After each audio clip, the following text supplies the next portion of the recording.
ওই মৌলবিগুলো চুপচাপ বসে আছে।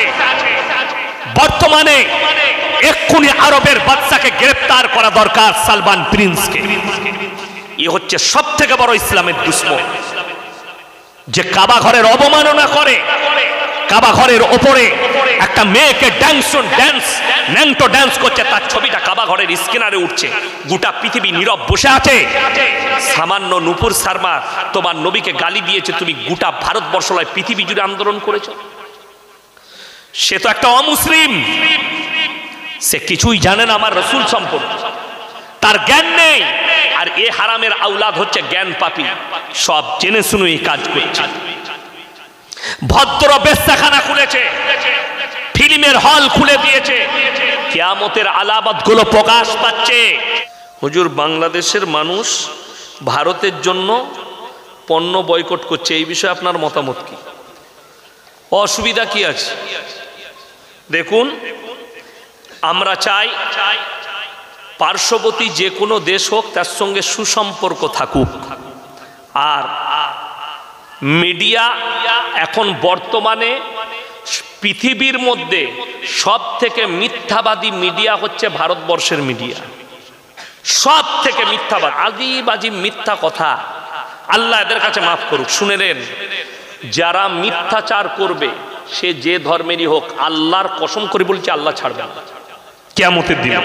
যেমন আমরা মনে মনে করি যে আমি গ্রামের বিচারক হয়েছি, আমি নেতা হয়েছি, আমার বিরাট ব্যাপার। সব থেকে কঠিন হিসেব হবে রাজা বাদশাহ নেতাদের। একটা যদি অন্যায় বিচার করে থাকো, 1 টাকা যদি কমের মাল খেয়ে থাকো, আল্লাহর কাছে দাঁড়িয়ে হিসেব দিয়ে আমাদের মায়েরা জীবনে কোরআন খুলে না, খালি বছরে একবার রমজান মাসে খুলবে, দিয়ে আর কোনো দিক দিশা পাবে না।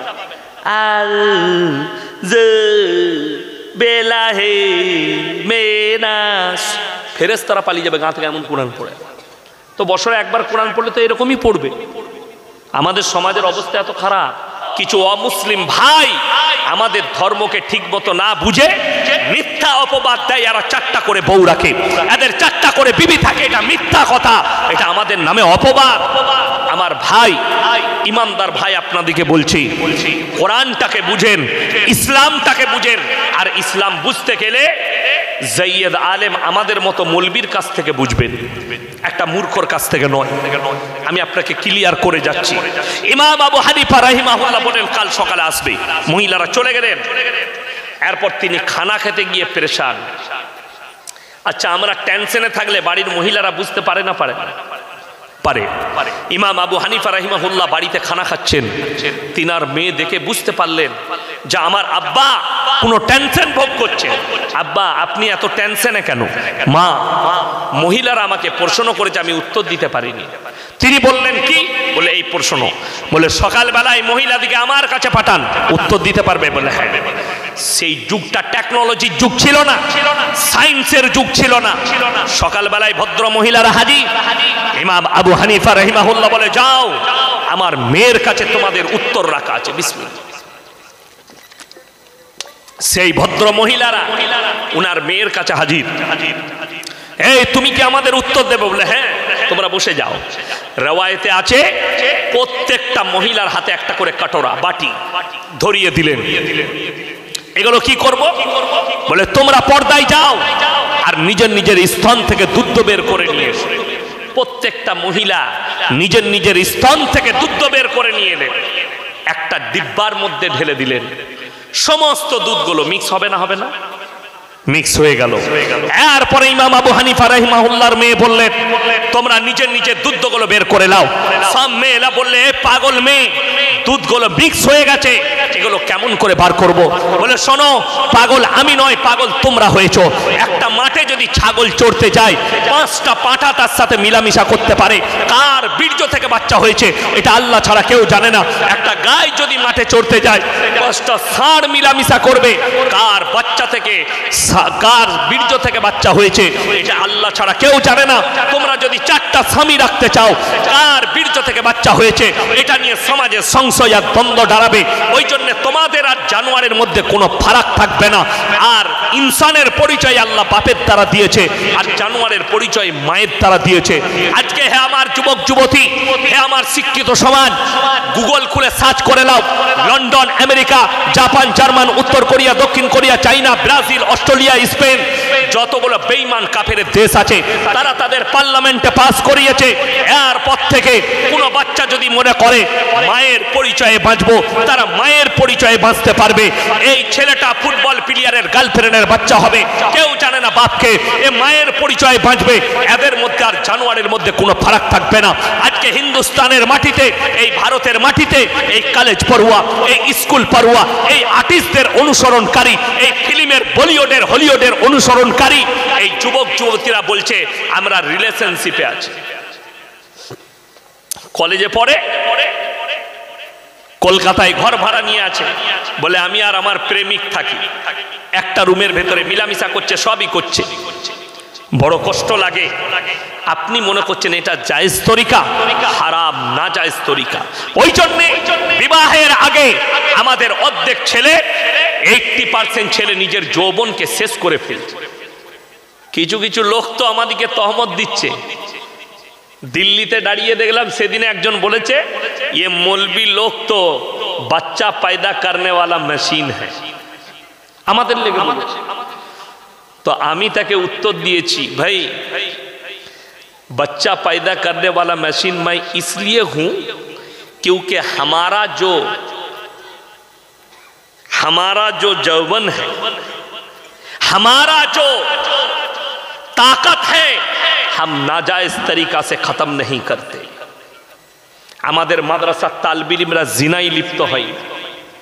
আমরা পড়ার জীবনটা কাটিয়েছি মাদ্রাসার গণ্ডির ভেতরে। আমরা আমাদের জীবনটা কাটিয়েছি আল্লাহর রাস্তায়। আমাদের বাচ্চা তো বেশি হবে, আর তুমি পড়ার জীবন থেকে হস্তমৈথনে লিপ্ত, জিনায় লিপ্ত, ব্যভিচারে লিপ্ত, দিয়ে 38 বছর বয়সে চাকরি পেয়েছি, বিয়ে করেছে 40 বছরে, বাচ্চা হয়েছে 42 বছরে, ছেলের বয়স 3 বছর, 42 আর 3 কত? 45। বারাসাত বাজারে দেখা হয়েছে, হুজুর ভালো আছেন? ভালো আছি। তুমি কেমন আছো? ভালো। বিয়ে শাদী করলে? বাবা জি হুজুর করেছি। কটা ছেলে পিলে হলো? একটাই হয়েছে, আর লুবো না। একে জুত করে বল, ভালো ডাক্তার মাস্টার করব, লিবি নাকি? তোর তো আর হবে না বে। 45-এর পরে তো গোডাউন খালি।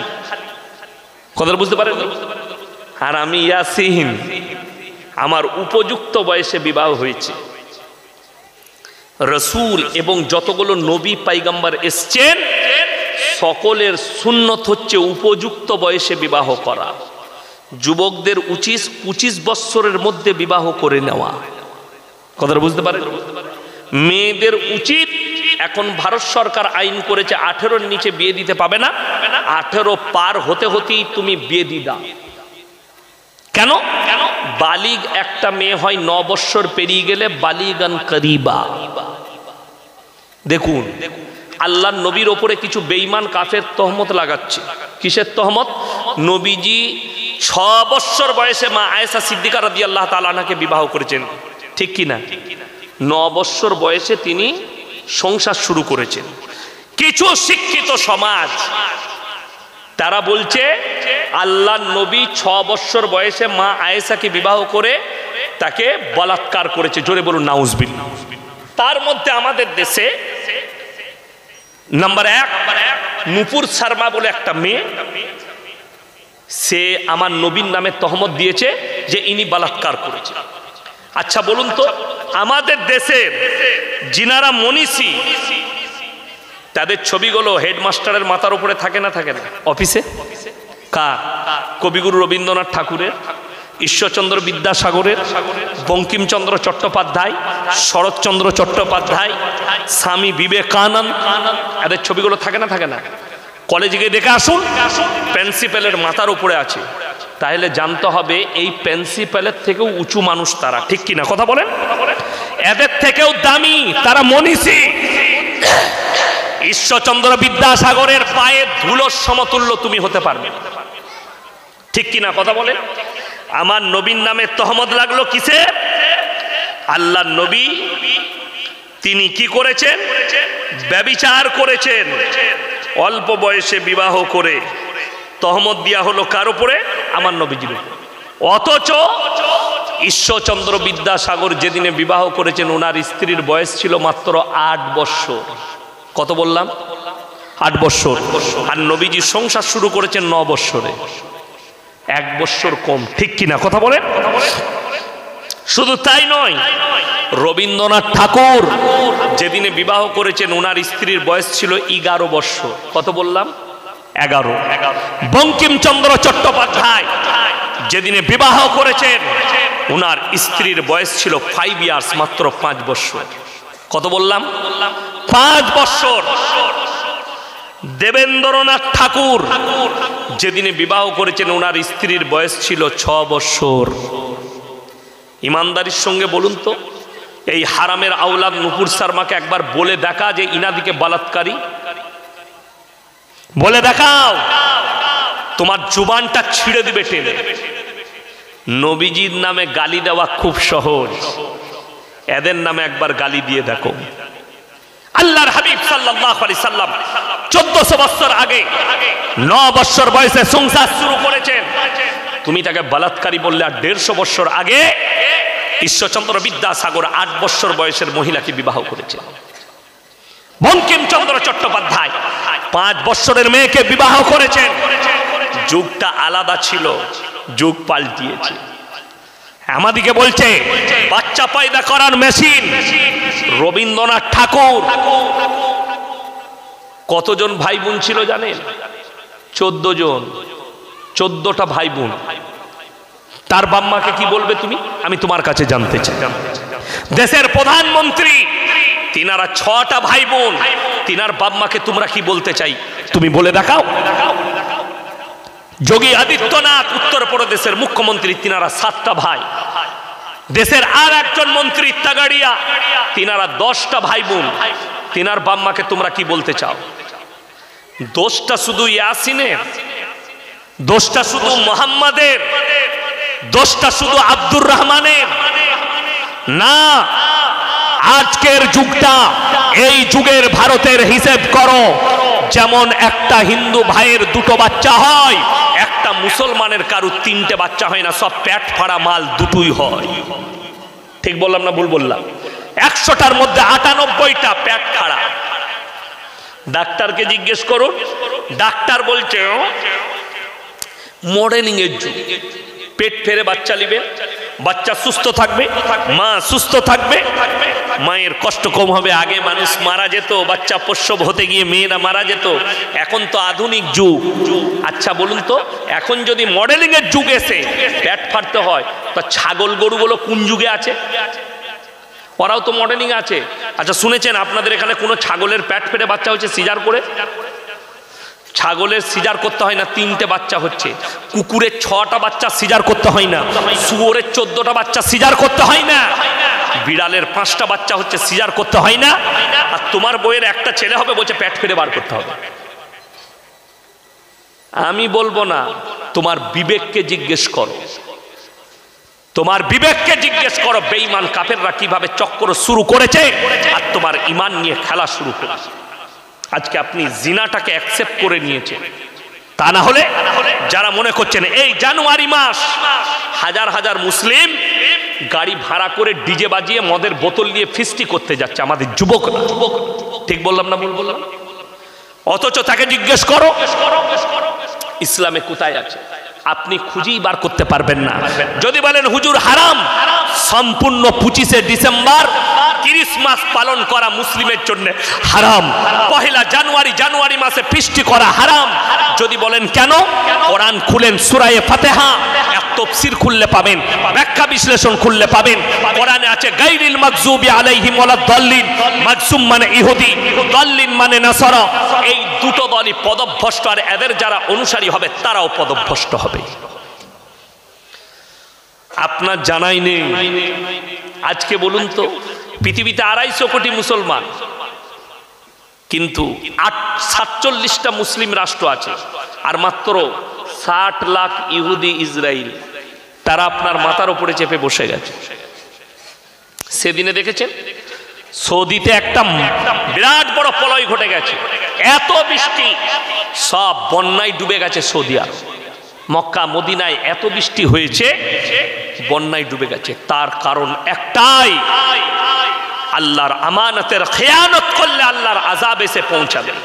সেটা মক্কা মদিনা হোক আর পৃথিবীর যে কোনো প্রান্তরে হোক, গোটা পৃথিবী আল্লাহ, গোটা জমিন আল্লাহ, গোটা আসমান আল্লাহ, গোটা পৃথিবীর সৃষ্টিকুল হচ্ছে আল্লাহ। তারা আমানতের খেয়ানত কি করেছে? 1 মাস আগে রিয়াদে একটা কনসার্ট হয়েছে, এরকম স্টেজ বানিয়েছে।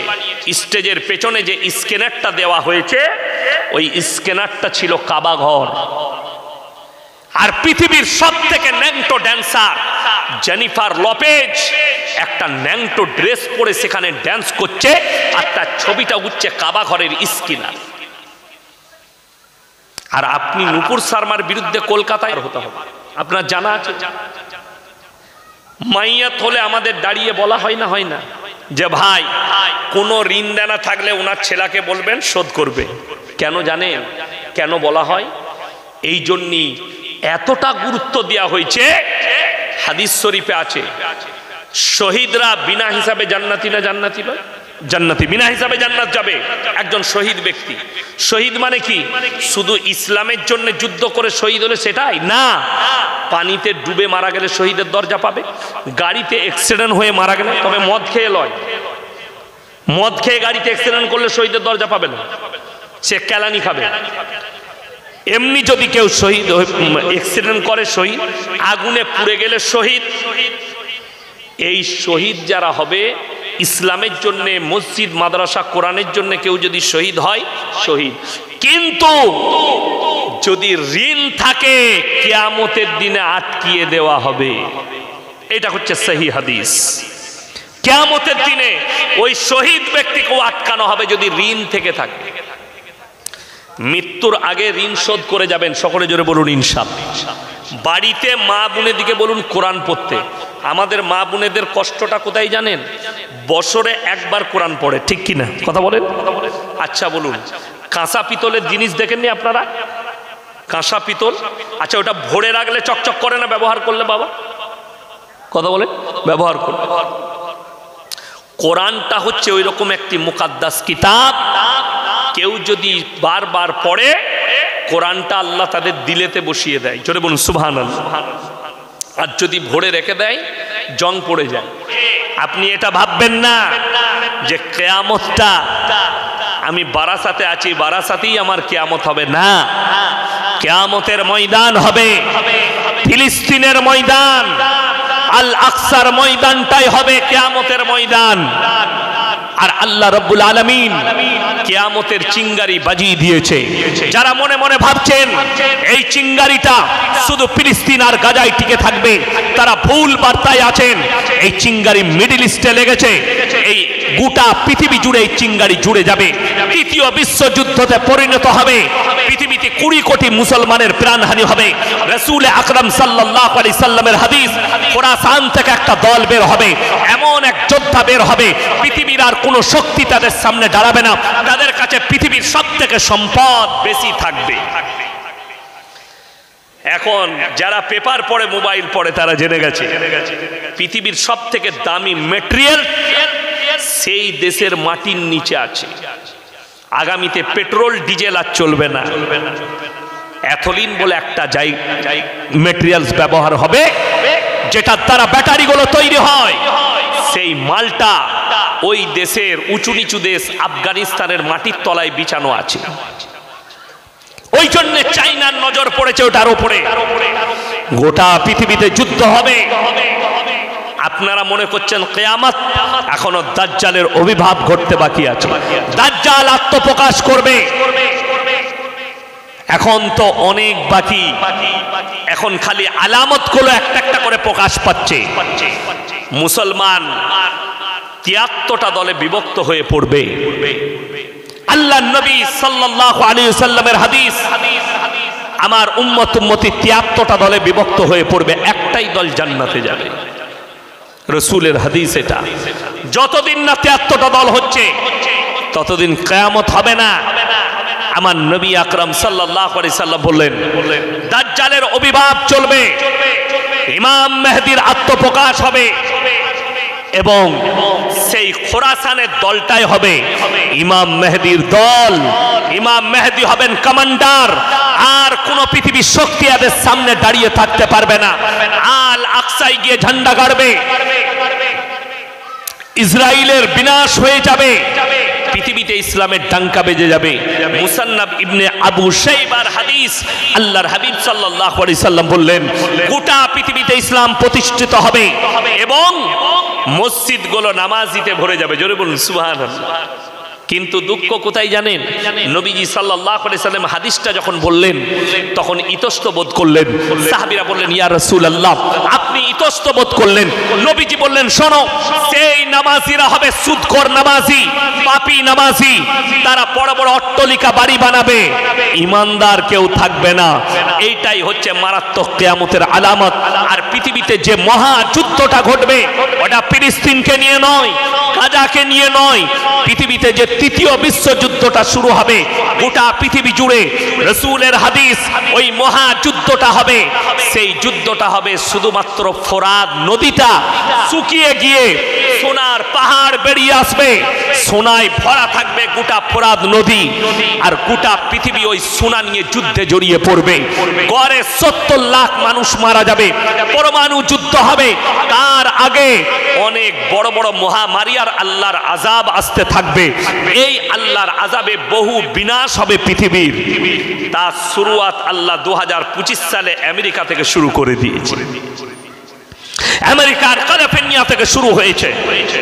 আরবের ভূমিতে বন্যা দিয়ে আল্লাহ প্রকাশ করে দিয়েছেন যে তোমরা সাবধান হও, ঈমানের উপরে টিকে যাও। আমার ভাই, প্রত্যেকটা ভাই নিয়ত করুন, আমরা জীবনে কেউ নামাজ কাজা করব না। জোরে বলুন ইনশাআল্লাহ। আপনার জীবনে যেন নামাজ কাজা না হয়, আমার জিন্দেগিটা যেন দিনের উপরে প্রতিষ্ঠিত একটা জিন্দেগি হয়। যারা মনে করছেন এই দুনিয়া সম্পর্কে কোরআনে এসছে, ওয়ামাল হায়াতুদ দুনিয়া ইল্লা মাতাউল গুরুর, এই দুনিয়া তোমাদের জন্য সম্পূর্ণ ধোঁকা। আপনি আমি ধোঁকায় আছি। আমাদেরকে 3টে প্ল্যাটফর্ম পার করতে হবে। কটা বললাম? 3টে। নাম্বার 1, কবর, আলমে বারজাক। এই কবরের জিন্দেগি আপনাকে পার করতে হবে, এটা 1 নম্বর প্ল্যাটফর্ম। এই দুনিয়াতে কিছুক্ষণের জন্য আছে, তারপরে আপনাকে পরকালের কবরের জিন্দেগি, এটা নাম্বার 1 প্ল্যাটফর্ম। দ্বিতীয় নম্বর, কিয়ামতের ময়দান, বিচারের দিবস। আর যারা মনে করছেন এতগুলো পৃথিবীর মানুষের, হযরত আদম আলাইহিস সালাতু ওয়াস সালাম থেকে কত মানুষ চলে গেছে আর কত মানুষ আরো আসবে, এদের বিচার আল্লাহ কিভাবে করবেন? আল্লাহর কসম, আল্লাহ কোরআনে 2টো কোরআনের আয়াত অবতীর্ণ করেছেন এবং বলে দিয়েছেন আমার কাছে কত সহজ, শুনে নাও। নাম্বার 1, ইকরা কিতাবাক কাফা বিনাফসিকা আল-ইয়াওমা আলাইকা হাসিবা। হে আমার নবী, আমার কাছে কত সহজ, শোনো। আমি আল্লাহ রাব্বুল আলামিন নারী পুরুষের হাতে তাদের আমলনামা ধরিয়ে দেব। ইকরা কিতাবাক কাফা বিনাফসিকা আল-ইয়াওমা আলাইকা হাসিবা। এবং আল্লাহ বলবেন তুমি নিজের মুখে নিজের হিসাবটা দিয়ে দাও। তুমি পড়ে শোনাবে, পড়ে শোনাও, তুমি নিজের মুখে নিজের হিসাব দাও। আপনাকে পড়ে শোনাতে হবে। বিসমিল্লাহ, আলহামদুলিল্লাহ। কোন জায়গায়, কত সেকেন্ডে, কত মিনিটে, কোথায় আপনি কোন পাপটা করেছেন সব পাই টু পাই লেখা থাকবে। কোথায় কোন নেকিটা করেছেন, নেকির কাজ সব লেখা থাকবে। আর একটা, যারা মনে করছেন হাতের পাপ করছি কেউ দেখেনি, চোখের দ্বারা পাপ করেছি কেউ দেখেনি, আপনি নফসের দ্বারা পাপ করেছেন কেউ দেখেনি, আপনি পায়ের দ্বারা পাপে লিপ্ত হচ্ছেন কেউ দেখেনি, আপনার পরিবার জানে না। আল্লাহর কসম, কোরআনের একটা কথা মাথায় রাখবেন, সূরা আল ইমরান 1ম পৃষ্ঠা, ইন্নাল্লাহা লা ইয়াখফা আলাইহি শাইউন ফিল আরদি ওয়ালা ফিস সামা। আসমান আর জমিনের মধ্যে যা কিছু আছে কোন জিনিসটা আমার আল্লাহর কাছে গোপন নেই। আল্লাহ রাব্বুল আলামিন অপর জায়গায় সূরা ইয়াসিনে বললেন, আল ইয়াউমা নাখতিমু আলা আফওয়াহিহিম ওয়া তুকাল্লিমুনা আইদিহিম ওয়া তাশহাদু আরজুলুহুম বিমা কানু ইয়াকসিবুন। হে আমার বিশ্বনবী, পৃথিবীর মানুষকে বলো, কিয়ামতের দিনে আমি মানুষের জবানে সেলাই মেরে দেব, তাদের হাত কথা বলবে, তাদের চোখ কথা বলবে, তাদের ঠোঁট কথা বলবে, তার অঙ্গ প্রত্যঙ্গকে কথা বলার যোগ্যতা দান করব। তারা তখন কথা বলবে, আমার কাছ থেকে এতটুকু রেহাই পাবে না। কোরআন। ওই জন্য নামাজ কেউ ছাড়বেন না। হাত তুলে বলুন সবাই নামাজ পড়বো ইনশাআল্লাহ। আমি আমার যুবক যুবতী সকলকে বলবো নামাজ পড়ো। আজকে দুঃখটা কোথায় জানেন?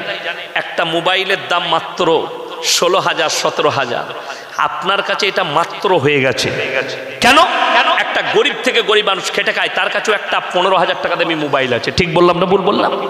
কিন্তু দুঃখ হচ্ছে আপনার বাড়িতে একটা বাংলা মানে কোরআন নেই, আপনার বাড়িতে একটা নামাজ শিক্ষা বই নেই। আপনি আপনার মেয়েকে বলতে পারলেন না, নামাজ শিক্ষা বইটা পড়ে নামাজটা শিক্ষা করো, নামাজটা পড়ে নাও। আমার ভাই, আপনি আপনার পরিবারকে তরবিয়ত দেন। আপনি বলছেন আমার বাড়িতে বরকত নেই, যে বাড়িতে নামাজ নেই সে বাড়িতে বরকত নেই। আল্লাহ রসুলের হাদিস, যারা 5 ওয়াক্তের নামাজি হবে আল্লাহ মৃত্যুকাল পর্যন্ত তাদেরকে তাদের রুজিতে কোনোদিন কমিয়ে দিবে না। জোরে বলুন সুবহানাল্লাহ। আপনারা মনে মনে করবেন কই বড় লোক তো হচ্ছি না, 5 ওয়াক্তে নামাজ পড়ছি। রুজি পাওয়া আর বড় লোক হওয়ার মধ্যে পার্থক্য আছে। কোন আল্লাহর প্রিয় বান্দা আপনাদেরকে বলে যায়, যারা আল্লাহর কাছে সম্পদ চায় তারা হচ্ছে মূর্খ, যতই জ্ঞানী হোক মূর্খ। আল্লাহ আমাকে মাল দাও, আল্লাহ আমাকে দৌলত দাও, এর থেকে বড় মূর্খ কেউ নেই। আল্লাহর কাছে দোয়া যেটা হবে আপনার মুমিনের, সেই দোয়াটা হচ্ছে আল্লাহ তুমি আমাকে হালাল রুজি দাও, মৃত্যুকাল পর্যন্ত ইজ্জতের রুজি দান করো। আল্লাহ রসুলের হাদিস শুনেলেন। যারা গরিব মানুষ আছেন তারা ভালো করে শুনবেন, যারা খেটে খান, যারা লোকের বাড়িতে কাজ করেন তারা ভালো করে শুনবেন। আল্লাহ রসুল সাল্লাল্লাহু আলাইহি সাল্লাম বললেন, হে আমার সাহাবীরা শোনো, একজন বড় লোক মুমিনের থেকে, একজন মালদার, একজন কোটিপতি মুমিনের থেকে একজন গরিব মানুষ মুমিন ব্যক্তি 500 বছর আগে জান্নাতে প্রবেশ করবে। জোরে একবার বলুন সুবহানাল্লাহ। তো আপনাকে দোয়া করতে হবে, আল্লাহ ইজ্জতের রুজি দাও, আল্লাহ তুমি আমাকে হালাল রুজি দাও। এই দোয়া আল্লাহর কাছে করবেন, ধন সম্পদের লয়। যদি বলেন পয়সা থাকলে তবে মানুষ খেতে পাবে, তোমার ভুল। তুমি একবার চলে যাও, কোথায়? কলকাতা নিউ টাউনে যাও, সাপুজ্জিতে যারা বড় লোকরা ফ্ল্যাটে বাস করছে খোঁজ নিয়ে দেখো। কলকাতায় 1 কোটির ফ্ল্যাটে বাস করে, 2 কোটির ফ্ল্যাটে বাস করে। রাত 2টোয় মদ খেয়ে বাড়ি ঢুকে বউ শুয়ে আছে কুকুরের সাথে, আর উ গিয়ে এরকম সোফা লাগানো আছে আন্ডার প্যান্ট পরে শুয়ে আছে। আর তুমি সবজি বিক্রি করো বারাসাত বাজারে, সারাদিন সবজি বিক্রি করে এশার নামাজ পড়ে বিবির সঙ্গে একটা দস্তারখানে বসে আলু সানা ডাল ভাত খেয়েছো, সারা রাত ফজর পর্যন্ত বিবির গলায় হাত রেখে ঘুমাতে পেরেছো, সিজদায় পড়ে কাঁদো, আল্লাহ আমার থেকে সুখী পৃথিবীর কেউ নাই। এইটা হচ্ছে দামি সুখী, এইটাই হচ্ছে আসল জিন্দেগি। ওই জিন্দেগি যদি টাকাতে মানুষ সুখ পেত, সকালবেলায় উঠে প্রেসিডেন্টই জেলে গিয়ে একবার পার্থবাবুকে জিজ্ঞেস করে আসবেন, স্যার টাকায় কত সুখ? উনি বলে 250 কোটি টাকা বেরিয়েছে গার্লফ্রেন্ডের রুম থেকে, তারপরও পুরা রুটি আর ডাল খেতে হচ্ছে। যাদের রুজির মালিক আল্লাহ বিশ্বাস নয় যে রুজির মালিক আল্লাহ, তারা সকালবেলায় উঠে একবার বারাসাত সিগন্যাল না হলে এয়ারপোর্টের রোডটাই যাবেন, 100টা বড় লোক খালি আন্ডার প্যান্ট পরে ছুটছে। কি হলো বে? শৈশু গয়কার র ডাক্তারে বলেছে 3.5 কিলোমিটার ছুটবি। অনেকজন আবার বউকে নিয়ে ছুটাচ্ছে, বলছে খেপি তুই ছোট নাইলে তোরও লেগে যাবে, ও ছুট। এ বলছে দাদা একটা বিনা চিনির চা দেখি। রোগ আল্লাহর নিয়ামত, আমি খালি উদাহরণ দিচ্ছি ভাই। রুজি আল্লাহ মাপেন, তোমাকে পুরা রুটি খেতে হবে। তোমার কাছে কোটি টাকা আছে, তুমি পুরা রুটি আর করেলা ভাজি দিয়ে ভাত খাচ্ছ, আর তোমার কর্মচারী আল্লাহ তাকে বলেছে যা পাবি সব খাবি। কে বেশি সুখী তুমি হিসাব করে নাও। রুজির মালিক আল্লাহ। যদি একটু ডাল ভাত খেতে পান আল্লাহ শুকর আদায় করুন। একটু যদি শাক ভাত পান আল্লাহ শুকর আদায় করুন। ডাক্তার যদি বলে সব খাবে, সিজদায় পড়ে আল্লাহর কাছে কাঁদবে, আল্লাহ আমাকে সব খাবার অনুমতি দিয়েছো তুমি। এটা আল্লাহর হাতে, রুজি আল্লাহ দান করে। তুমি কার উপরে বিশ্বাস রেখেছো? টাকা পয়সা সম্পদ রুজি দেয় না। তুমি যদি জঙ্গলে থাকো আল্লাহ রুজি দান করবে। যদি বিশ্বাস না হয় বিজ্ঞানকে জিজ্ঞেস করে দেখো। পৃথিবীর বিশেষজ্ঞরা বলছে একটা তিমি মাছ 24 ঘন্টায় 100 কুইন্টাল খাবার খায়, 10 টন। রুজি কে দান করে সমুদ্রের তলে? আল্লাহ।